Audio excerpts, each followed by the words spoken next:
আমি হচ্ছে ২০২০ সালের ডিসেম্বর থেকে যখন হচ্ছে সিনিয়র জুনিয়র কোনো ক্যাম্প হয়েছে ২০, ২১, ২২, ২৩ আর কি মাঝে অফ ছিল আর কি, ডাক পাইছিলাম আর কি। এখন এর আগে হচ্ছে আন্ডার 15 হচ্ছে সাউথ এশিয়ানে পার্টিসিপেট করছিলাম ইন্ডিয়াতে।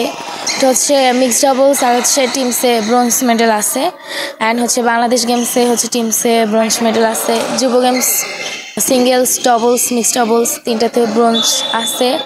নাহলে হচ্ছে ডবলসে একটা সিলভার আছে, টিমসে একটা ব্রোঞ্জ আছে। আর এছাড়া টুকটাক কিছু টুর্নামেন্টে আর কি সেমিফাইনাল পর্যন্ত খেলা হয়েছে আর কি, সিনিয়রেও জুনিয়রেও। সামনে আমাদের হচ্ছে আন্ডার 17 হচ্ছে এশিয়ান গেমস আছে বাহরাইনে। খুব বলতে এই যে টেবিল টেনিসে যে কয়টা ভালো পারফরমেন্স করে যে দেশগুলো, তার মধ্যে বেশিরভাগই হচ্ছে এশিয়ানে। তা হচ্ছে তার ভিতর আর কি একটা ভালো পারফরমেন্স করা একটু টাফ, বাট আমরা চেষ্টা করব যেন দেশের একটা মেডেল জিততে পারি আর কি। অন্তত মাঝখানে একটা গ্যাপ পড়ে গেছিল আমাদের সবারই আর কি, বাট কোচ আসার পরে, কোচের আন্ডারে হচ্ছে প্র্যাকটিস করার পরে যে আমরা ফিল করতেছি যে আমাদের অনেকটাই ইমপ্রুভ হচ্ছে আর কি। আশা করা যাচ্ছে আরও ইমপ্রুভ হবে বাকি দিনগুলোতে। কনফিডেন্স বলতে রাখতেছি যে একটা মেডেল অন্তত পাবো, এরকম একটা কনফিডেন্স। একটু মানে এমনিতেও তো গরম ওয়েদারের যে হচ্ছে প্রবলেম, তার উপর হচ্ছে এসি নাই, একটু বেশি কষ্ট হয়ে যাচ্ছে। হয়তো যতটুকু এসি থাকলে হয়তো আমরা যে আরও বেশি পারফর্ম করতে পারতাম, সে জিনিসটা একটু কম হচ্ছে, প্র্যাকটিস একটু কম আসতেছে, অ্যাবিলিটিও কম হচ্ছে কি, এসবে একটু প্রবলেম হচ্ছে, বাট আমরা আর কি মানায় নিচ্ছি।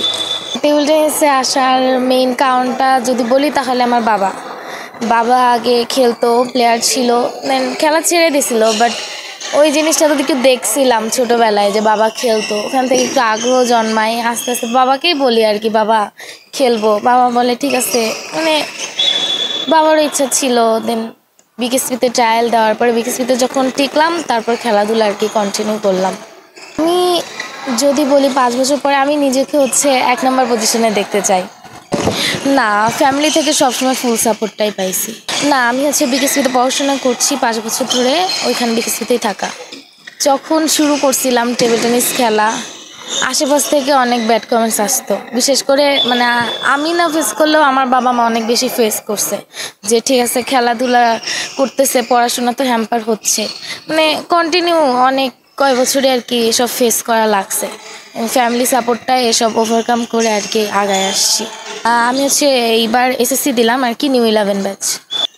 মানে কি হয়, আমাদের মেয়ে টেবিল টেনিস খেলার যেহেতু লেফটি নাই, সো আমি যখন খেলি তাদের তো আমার সাথে প্র্যাকটিস নাই এরকম করে, তাদের গেম প্ল্যানটা টোটালি একটু চেঞ্জ হয়ে যায়, বা যে প্ল্যানে নামার কথা অন্যদের সাথে, আমার সাথে সেই প্ল্যানটা কাজে দেয় না তাদের। তো এই দিক থেকে আর কি আমারও আর বল যেহেতু একটু উল্টাই আসে, রিভার্সে আসে, তো এই জন্য একটু বেনিফিট পাই আর কি।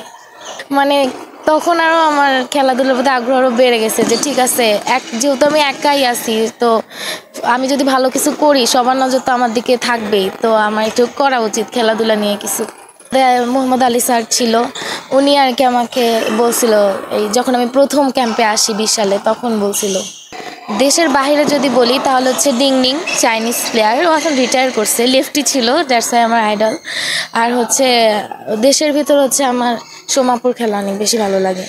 ইনশাআল্লাহ থাকার ইচ্ছা আছে, মানে চাই যে আমিও একটু, যে আমাদের বড় ভাইয়া বা আপুরা আছে যেরকম প্লেয়ার বের করতেছে খেলাধুলা শেষ করে, সেরকম আমারও একটু ইচ্ছা আছে।